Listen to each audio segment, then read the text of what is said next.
is the Golf Hour on ESPN 97.5 and 92.5. From the Huntington Bank Studios, here's Will Doctor.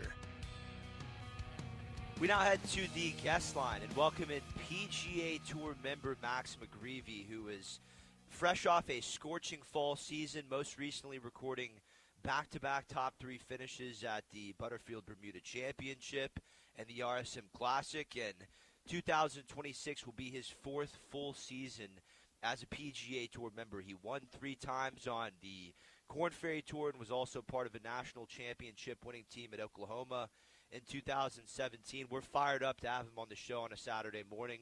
Max, congratulations on just an epic ending to 2025, and thanks for taking some time this morning. How are you? Yeah, thanks, Will. Thanks for having me on. All good. Finally getting some downtime. You know, Max, was Thanksgiving, was it much better after the success you had on the course this fall, or does that not make a difference to life at home? Yeah, was always ready for a little bit of downtime, but even heading into those last couple of weeks, I still had Q school kind of on my mind a little bit still now too, so, can kind of throw that out the window and can relax a little bit more, just knowing that I can actually take some time off and don't have to worry as much. Through your 3 seasons, on the PGA Tour that have come over the years, have you learned to manage your off seasons any differently than you did, let's say, in college or your first couple of years out, your first couple of years as a professional? Yeah, I mean, I think you always want to, to make some good tweaks and a couple improvements here or there, but especially after playing a good year like this year, I know that I have to. More of those tweaks are going to be mentally, and mentally I need a break as well too. So luckily I've got a great family at home, a little girl now that we can chase around, and hopefully she'll be walking here soon. And little things like that make the off season a little bit better for sure. But yeah, I've just been better at managing my time as far as that goes with a family now, and still putting in the required time that I need, but just in a more dedicated manner. Does the addition a new daughter to the family, and congratulations again, Max, did that, how was that first year as a father on the PGA Tour?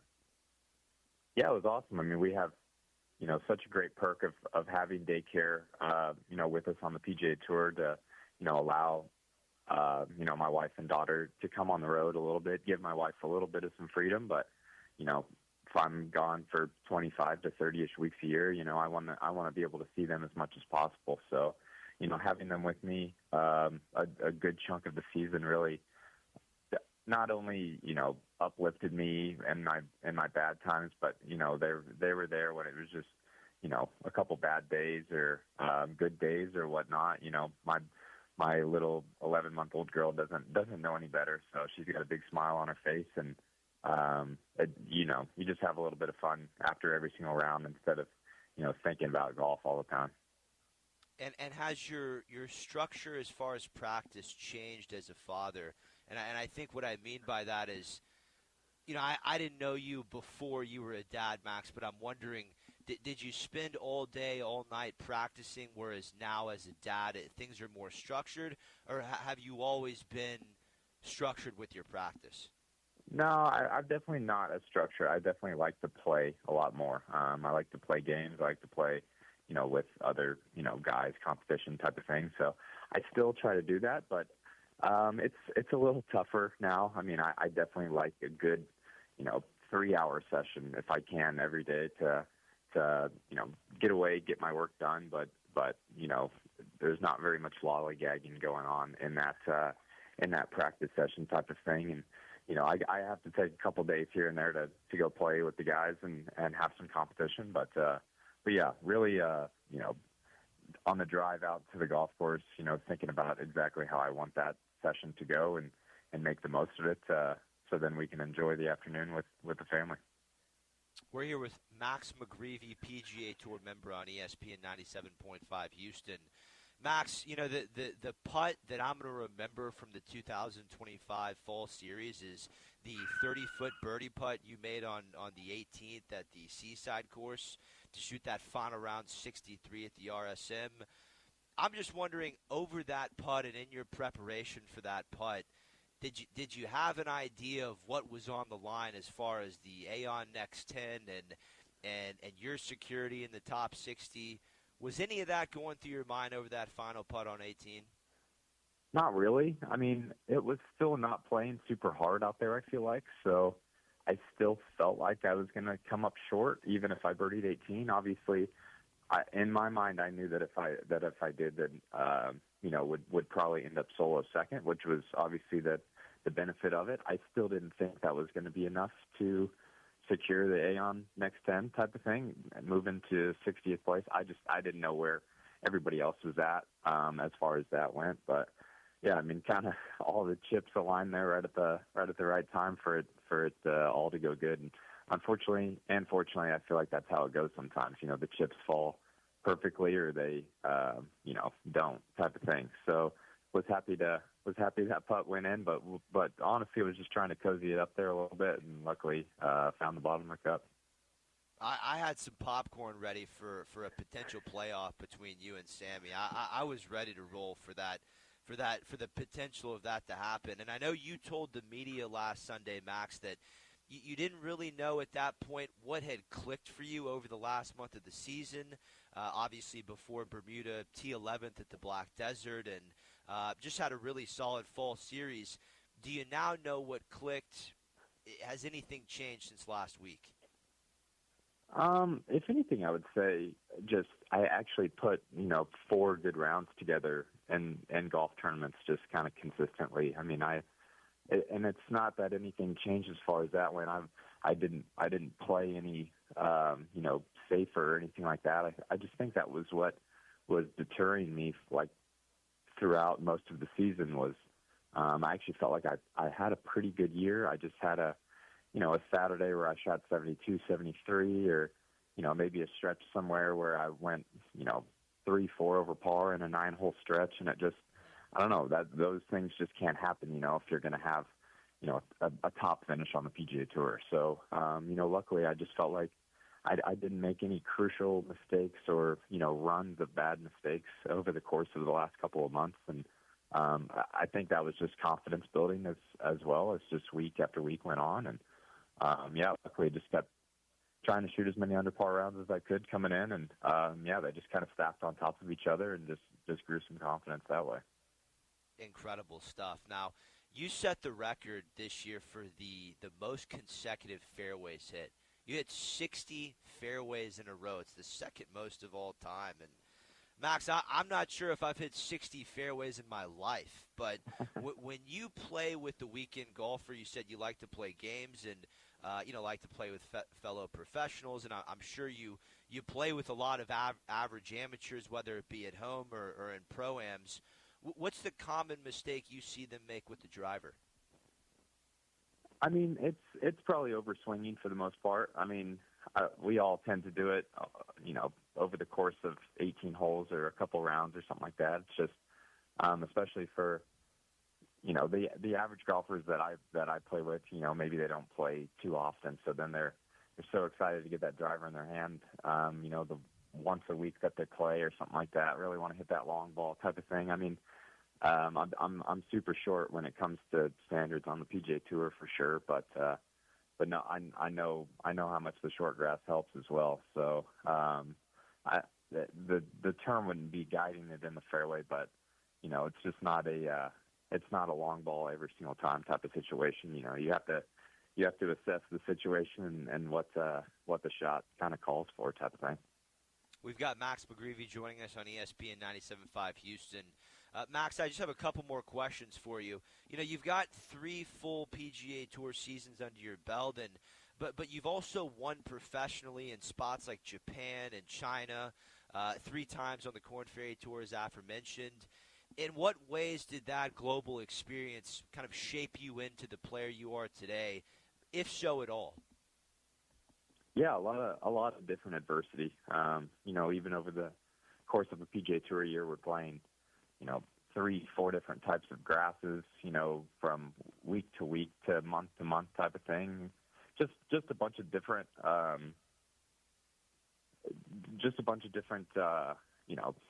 aspects that maybe you don't pay attention to all the time when you're first coming out as a pro or something like that. So just getting more used to that type of stuff and maybe not having to worry about it as much as, can't believe I've played for 8 years now, but you learn different lies. You learn, the way that you play better on certain courses type of thing. It's just, I take all of that into account a lot and, have been lucky enough to win a couple of times and have success on different types of either grasses or climates or different stuff like that. So, it's not a science equation, but little stuff like that just makes you a lot more comfortable from time to time. The more that you, I really feel like a lot of guys kind of, start to pop around that 30 age. There's obviously a lot of really good young players too, but you see a lot of guys when that 30 mark hits, they're just a little bit more comfortable.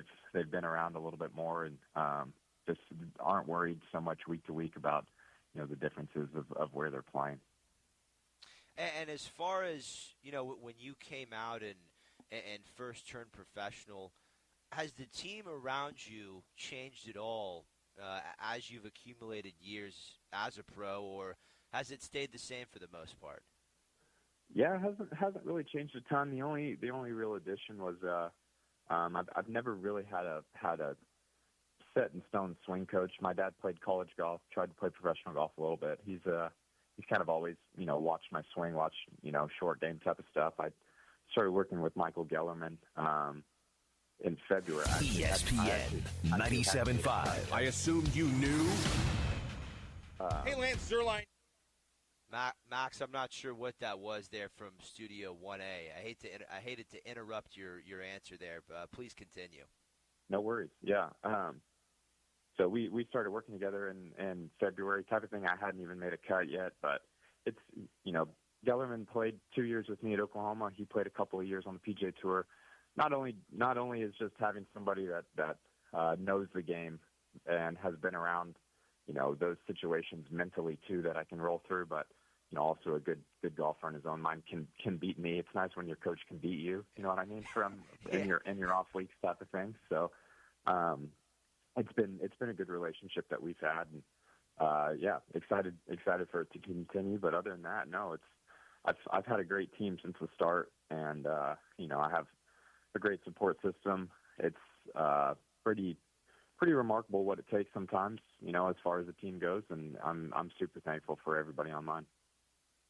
When you look back to 2017 and your time at Oklahoma, let's say you have a junior golfer listening to this, Max, and obviously it's become a lot more competitive over the years, but let's say they're trying to figure out where to go. You obviously had an incredible experience at OU. How did you make that decision? Do you remember kind of sitting down and trying to decide where you were going to spend the next 4 years to prepare yourself for professional golf? Yeah, a little bit. I wouldn't say I was a super highly ranked junior golfer type of thing. I had my success, but mainly in the Oklahoma region type of thing. And, I'm just I like a hard-nosed coach. I like discipline, not like too much discipline, but I like somebody to, take accountability a little bit to help me out in that aspect of it. And I was probably a little young and cocky, and I could tell when I sat down and had my conversations with Coach Schipple there at Oklahoma that he was going to try to get the most out of me. And, I wanted to play golf for a living, you know what I mean? So when I sat there and had those conversations with him, I could sense the amount of, pride he had in wanting to develop his players and get them to the next level type of thing, not only physically but mentally as well. So just sitting down with him in those conversations, it just felt like a good fit. And it's not that I didn't have good conversations with other coaches. It just, that kind of resonated with me, I think, a little bit more. So that's something that I tell a lot of younger guys if they're ever looking is, there's a lot of programs that can give you a lot of stuff. The facilities can be amazing, but having a good solid foundation of growth throughout your period of time in school is really the key to continuing the career for sure. Max, last question for you. What has been your favorite course on the PGA Tour schedule? I'm pretty old school. I like the traditional stuff. So Colonial is definitely one of my top ones. They did the redo, and it's maybe not quite how it used to be and how much I love it, but I love the history of golf with Hogan, and that was the event my dad brought me to growing up a lot. So Colonial is always that one when I walk back into the clubhouse. I love being back on property. Max, we appreciate your time this morning. I hope you have a great weekend, a nice couple weeks off, and we'll look forward to seeing you in 2026. Yeah, I really appreciate it. Thanks for having me. That is Max McGreevy, PGA Tour member here on ESPN 97.5 Houston. In case you missed the interview, you can find it on Apple Podcasts and Spotify at the Golf Hour hosted by Will Doctor. We'll be back on the other side with Drew Murdoch, PGA Tour caddy from Houston, played his college golf in the University of Houston, and has been caddying for the last couple of years on Korn Ferry Tour and PGA Tour for superstar, up-and-coming prodigy Matthew Riedel.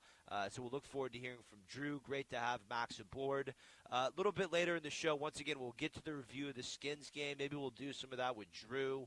I'm not sure if he watched it. Not sure how many of you watched it, to be honest. And that's kind of my beef with this iteration of the Skins games and a lot of the Skins games in the late 2000s. Where is the superstar power? When the Skins game first started, back in the early 80s, it was Arnold Palmer, Jack Nicklaus, Lee Trevino, and Gary Player. And that was in the 80s. In the 90s, you had Curtis Strange winning it. You had Freddie Couples winning it. And now all of a sudden, in the 2000s, they started to welcome players to that game like Stephen Ames, Fred Funk, who is a great guy. I don't mean to rule out Ames or Funk, but if you're going to have one of these exhibitions in the middle of football season, Thanksgiving week, I would say you better have Scotty and Rory there, the top two players in the world. And I know they had world number 3 and the world number 4, Tommy Fleetwood and Xander Schauffele, but we have a little bit to break down as far as the Skins game and how they can improve that product. This is the Golf Hour, hosted by Will Doctor. We'll be back after this.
This is the Golf Hour On ESPN 97.5 and the ESPN Houston app. from the Huntington Bank Studios. Here's Will Doctor. Nice to have you aboard. We will get to some Australian PGA covers a little bit later on as David Puig leads the way alongside Ricardo Guayeva and Anthony Quayle. We put a bow on the 2025 fall season with third-year PGA Tour member Max McGreevy. In case you missed that interview, you can find it on Apple Podcasts and Spotify.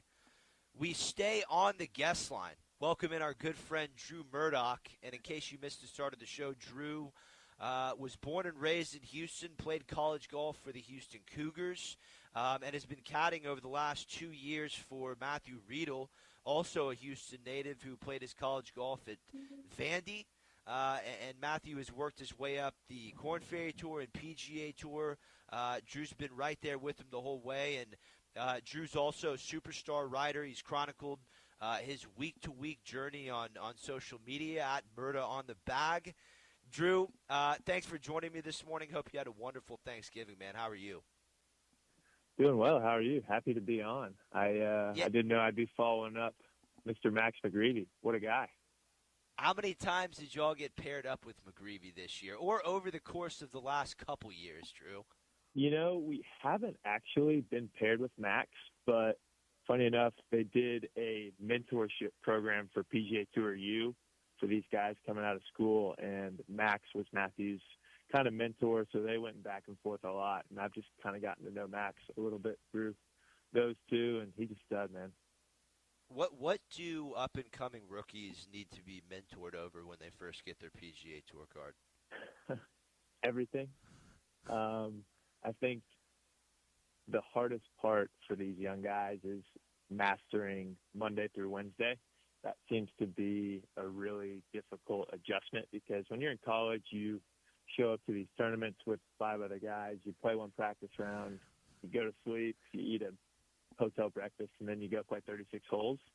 Whereas when you get out on the PGA Tour, it's so much different. You have to figure out whether you're in the Pro-Am, whether you can play on Monday or Tuesday, and there's a lot less access than I would have guessed before we started doing this. It's really kind of, you get there Monday, figure everything out, and then you go from there, whereas these older guys who've done it forever kind of know the schedule. They play the golf courses. They know where they're staying. So we're behind on most weeks from the start.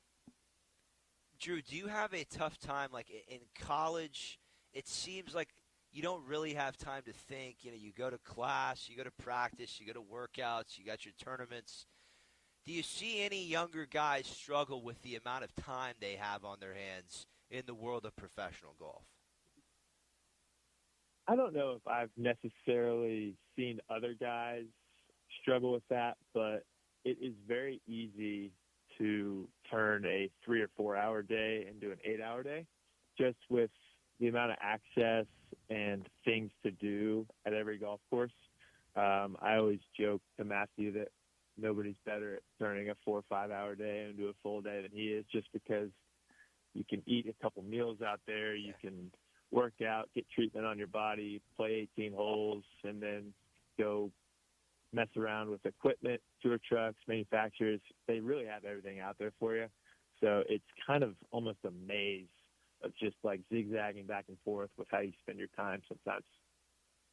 You know, people talk about the work-friendship relationship. Obviously, you and Matthew have been friends for a long time. Is that real? Is that something you do have to kind of work through?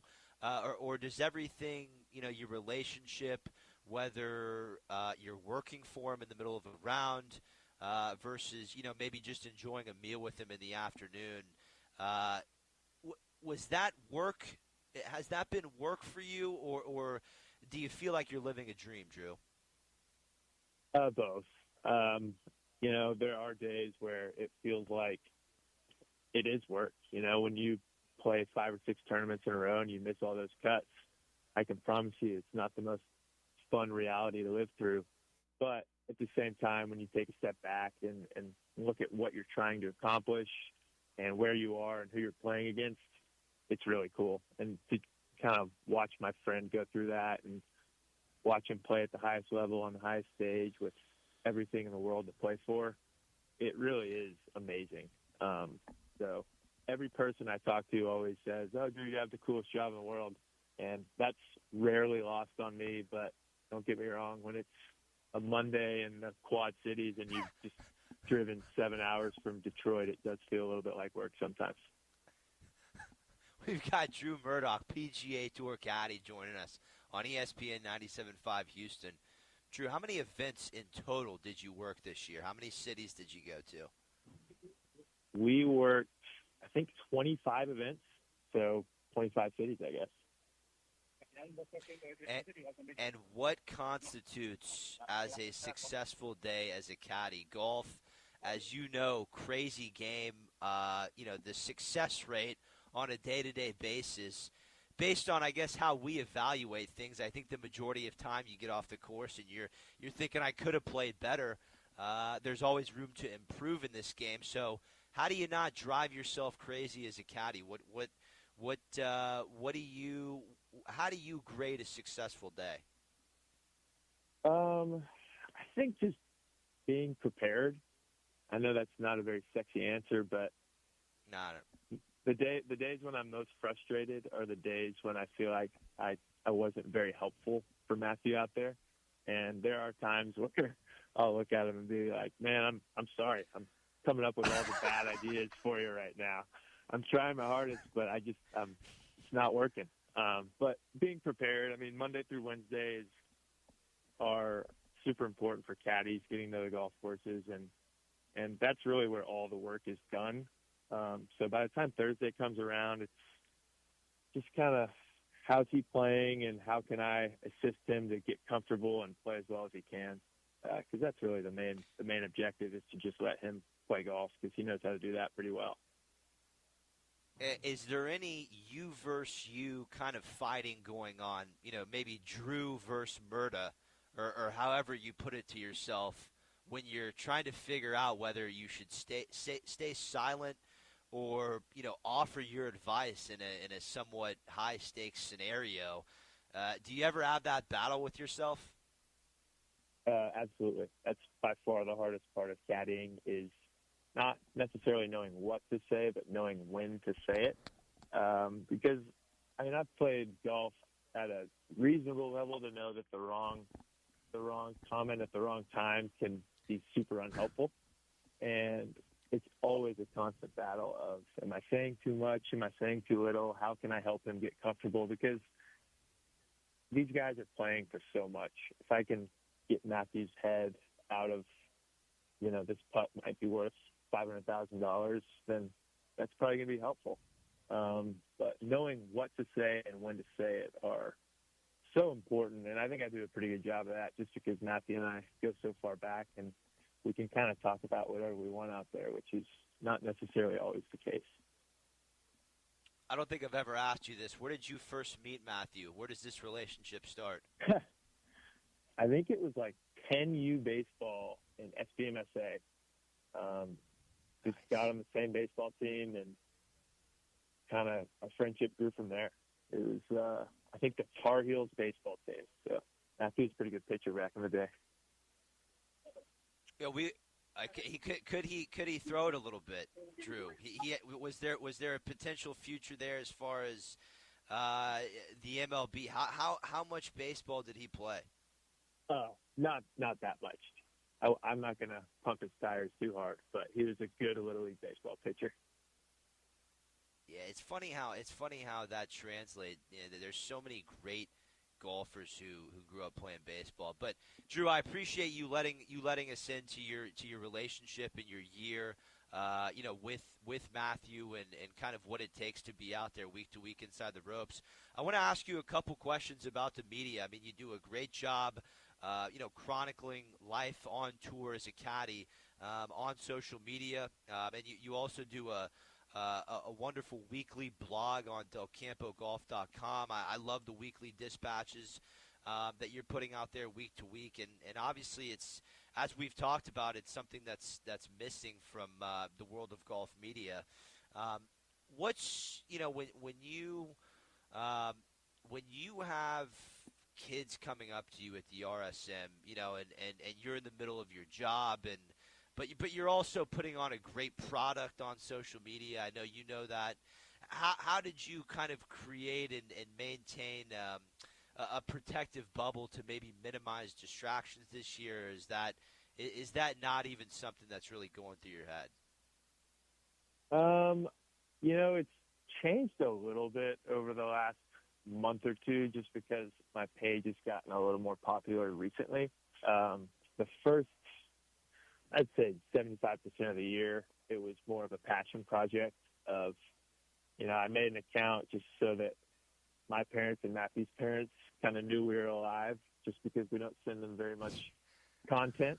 And it kind of evolved into something that I took seriously. And so I haven't really kind of figured out what I wanted to be with, because it is cool to have people to come up to you and ask for a photo and say they love the page. But at the same time, the number one objective is to get Matthew Riedel playing his best golf. And if there's any distractions beyond that, then it kind of needs to be put on the back burner. But right now, it's super fun. I mean, it's so cool having random people and from Drew, all over. You don't get the. No one else can provide the kind of insight that a caddy can, and you do a great job staying on the line of, not getting too. I can tell it's not getting in your way day to day, but you're also giving people an insight of what's actually going on. And that's what I meant when, obviously, you've got people walking up to you at tournaments thanking you, and what do you see in the future? Do you feel like a caddy can also be a member of the media? Man, what a question. I think so. I mean, look, we have such weird hours. That's one of the hardest things about kind of finding something else beyond being a caddy is you're out on the golf course for 7-8 hours a day. So who's going to want to hire somebody like that? But from a logistical standpoint of, do you value the information? I think absolutely. It would basically be like having a coach in the NFL to resort back to ask information about. I mean, caddies are super locked in on almost everything that the guys on tour are. They're just less famous. So I think that would be a pretty interesting idea that you had. Yeah, I truly believe, based on what I've seen with you and Matthew this year, is there's no better source to ask a player questions, to get some of their thoughts, to watch what they're actually doing, than the caddy. So I think you've hit the nail on the head with something there. I look forward to seeing how that grows.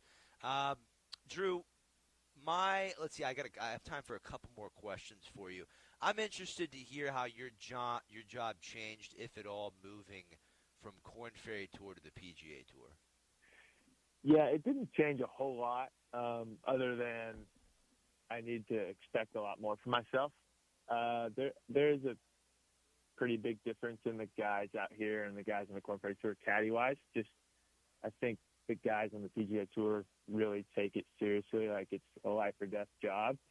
And the Korn Ferry Tour can sometimes just be a little bit more fun with some more fill-in caddies. So it took a lot more work Monday through Wednesday of, hey,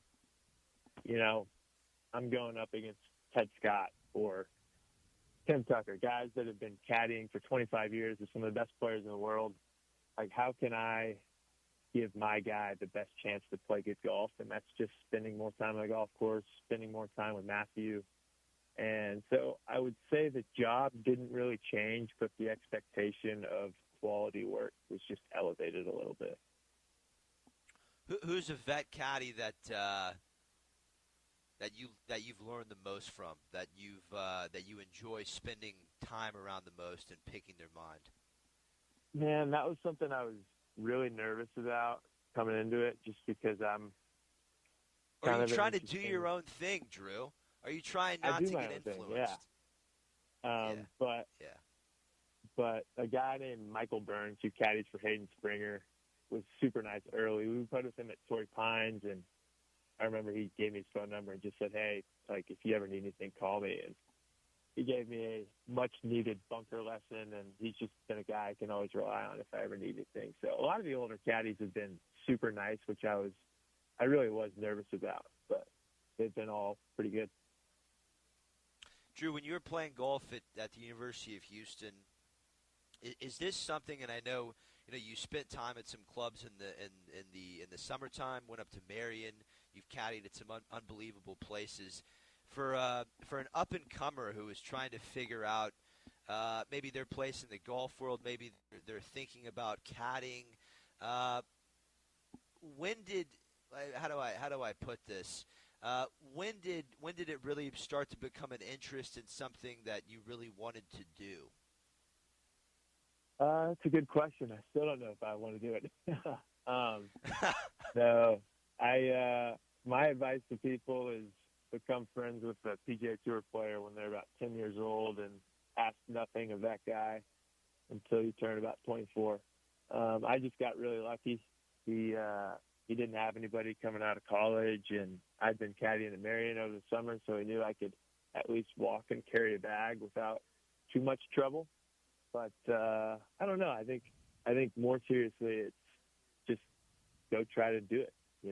If you want to become a PGA Tour caddy, start on the Korn Ferry Tour and go from there. I think a lot of people kind of lose faith after one or two things that don't break their way. But if you're dead set on something, just pursue it. Drew, I've got one more question for you. Who's getting more numbers at tournaments? Are you taking numbers for yourself, or and I don't want to get Matthew in trouble here. I know he just got engaged. Saw that via social media. Who's getting handed more numbers at tournaments? Is it Murda or Matthew? Come on, it's Murda. Matthew's an engaged man. He's locked in on one person. Murda's a free agent. Wow. We'll wish him well. Murda on the bag. That's Drew Murdoch.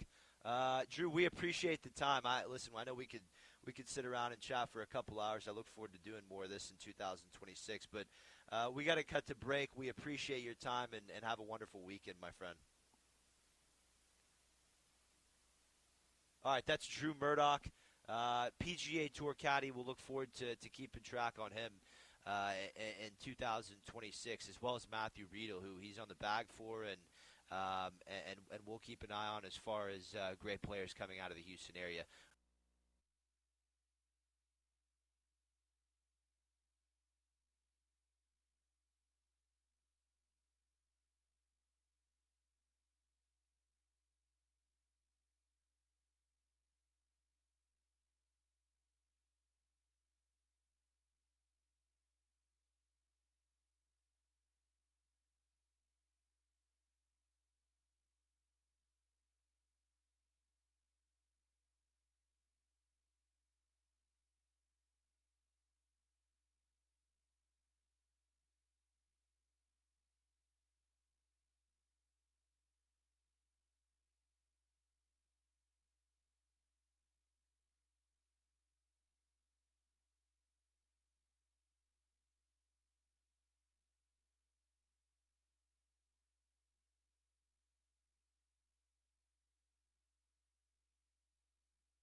You're listening to the Golf Hour on ESPN 97.5 and 97.9 HD2. from the Huntington Bank Studios. Here's Will Doctor.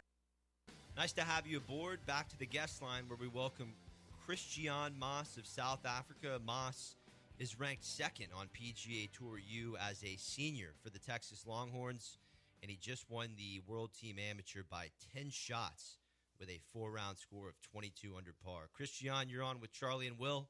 How are you this morning? I'm doing good. Thank you guys for having me. Let's start with Tanamera and the whole Singapore experience at the World Am Games. Was that your first trip there? Yes, that was my first time. My first time anywhere more east than Abu Dhabi. How'd you enjoy it? It was fun, but it's hot, and it's a long way from here. But, yeah, it was cool. Singapore is probably the coolest city in the world. It's so clean, and the downtown, the skyline is awesome. So, yeah, it was a fun week. Looking back to your practice rounds that week before you gear up to shoot 22 under par, how did your game feel after those practice rounds? Did you love the course? Did you feel like some good golf was coming your way? Yeah, I felt comfortable on the golf course. I felt like none of the tee shots were very intimidating. So kind of frees you up on every tee shot. You can just tee it up and hit it hard. And the wind directions were kind of favorable. Most of the holes, it was either downwind or into the wind. You didn't really play a lot of – there wasn't any high tee shots with crosswind or a lot of trouble on one side with the wind off the right or off the left. So most of the time kind of downwind, into the wind, and all the landing areas with pretty much driver on every tee shot was you had a lot of space on both sides. So, yeah, that kind of makes you comfortable stepping up onto the tee and had a lot of wedges in the hand. So, yeah, kind of all came together. When you open 66, 66, 65, and you have that kind of lead heading into the final round of a massive championship like the Eisenhower Trophy, do you remember some of the emotions you were dealing with, or did you feel pretty calm and collected all day? No, I mean, I was nervous heading into the final day. I mean, it's a massive lead, and it's like you 99% of the time you're probably going to win, but I think there is a possibility where you can get off to a bad start and somebody shoots 63 behind you. And somebody shoots 30 on the front, or you have a couple birdie opportunities on that front nine, and I think that can happen quicker than you think if you're not careful or if you're not focused on your own game. And so, yeah, I don't know, just kind of tried as hard as I could to stick with my game plan and continue playing on through into the parking lot, and that it's not over until I've hit the last putt on 18. So, yeah, just tried not to make a bogey or anything, but that didn't really go to plan. Charlie Epps here, and I don't know why we all think negatively, but after shooting 66, 66, 65, and you're worried about somebody catching you, I mean, you got to be as high as the sky. I mean, Gary Player, one of the great South Africans, he said, you don't shoot 65 the next day, you go out and shoot 60. And nobody's going to beat you. But that's just a comment from my point. But who got you started, or were you a young man that just picked up a club and you really felt good with it in your hands? My dad, always kind of been a big sports fan, or any sort of sport involving hitting a ball or kicking a ball. So yeah, it's been since I was 3. I think that's kind of when I started my first mini set of golf clubs, or cut down golf clubs. But yeah, my dad. Are you good enough to win the Grand Slam? Grand Slam? Hopefully. Yeah. Hopefully. He is, Charlie. I mean, have you ever spent much time with Gary Player? No, I've only met him once. Christian, who were maybe some of the South Africans you looked up to growing up, or one that you may have modeled your game after at all? My first one was probably Louis Oosthuizen. He kind of got me. I started following him after he won the British Open in 2010, and I've always been a very big fan of like tractors on a farm. And he bought a big John Deere tractor with his prize money, and there was a big show about it back in South Africa, like a year after he won and everything. And that was kind of the first golf thing I watched. But I don't think that's what started me wanting to play golf. I probably still would have played golf, but that's kind of the first professional guy was Louis. And then I never really I've always been a bigger fan of Tiger. My coach, although he and Ernie Els are big friends, so we've always had always had arguments on who was the better player and what he thought was better from Ernie. And I think I was just kind of stubborn, just not to agree with him. But yeah, probably Ernie from South Africa, Ernie, and then it started with Louis. Well, how about his name? He won the Masters. Trevor Immelman? No, Trevor's won, but Charles Wurzel. Charles Wurzel. What do you think of his golf swing? He's got a pretty good golf swing. But yeah, I don't know Charles at all. But yeah, it was a good time. I suppose South Africa had 3 major champions in 3 years that time. Would have been nice if Louis could have won the Masters right after Charles, but Bubba had other plans with his gap wedge. What did you learn being in Austin, Texas, other than they had a lot of pretty girls? I think you just you grow up more and you get used to much bigger golf, I suppose. Or UT Golf Club is one of the more difficult golf courses, and it's pretty windy most of the time, and they get the greens in pretty good condition. So I think it's just patience and letting certain holes come to you and not trying to force it. You start forcing it, it's going to go the other direction. So I think that's the big thing of just taking time and being comfortable with taking my time and knowing nothing's going to run away or anything. Just continue on shot for shot instead of trying to control everything or predict shots or scores that I want to shoot. And I think I've become a lot better with that of just staying in the moment and hitting the shot. Two questions. Do you like Texas barbecue or do you like Mexican food? I don't know. I guess it's between Terry Black's and Chipotle. I'm a very, very big Chipotle fan, but probably Terry Black's. Terry Black's barbecue is very, very good. We've got Christian Moss joining us on ESPN 97.5 as the second-ranked player on the PGA Tour U standings. Christian, going back to the World Team Games, South Africa's first win in 34 editions of the tournament. Has that sunk in yet? And what was the best call you received after the win? Yeah, I think it's awesome looking back. I think South Africa not being that big of a country as the U.S., I think more people everybody that's involved in golf in South Africa is going to probably know about it. So it's going to be fun being back home and people still congratulating me about the victory and what we did with seeing that we had so many great players come through amateur ranks and they didn't get off or didn't pull off the victory. I think we've gotten a lot of messages. I think the best one is probably Mr. Rupert, that he's kind of the one that sits behind South African golf, and he sent me a message before the final round and then sent me a message after the round congratulating me. So yeah, kind of got to say big thanks to him. If it wasn't for him, South African golf wouldn't be where it was, and it's nice of him still watching amateur golf at his level of wealth and at his age at this moment. I got one more question before we let you go, Christian. If we had a junior golfer listening right now, what age do they need to start golf fitness? What age did you fire that up?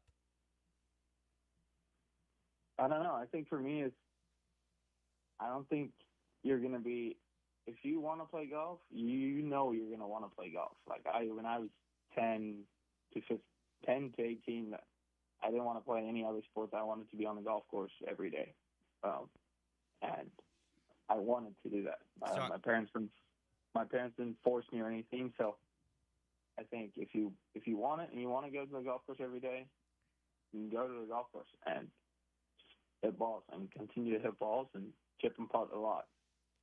And just let it go. Don't try and force it or predict or try and get it too hard. It will come to you if you do the right things. Christian, you're the best. Thanks for spending some time with us this morning. We've got your friend Daniel Bennett on the other side here in the Charlie Epps Golf Hour. We'll talk to you soon. Good luck, young man. Thank you. That's Christian Moss, number 2 ranked player on the PGA Tour U standings. We'll be back after this with Daniel Bennett.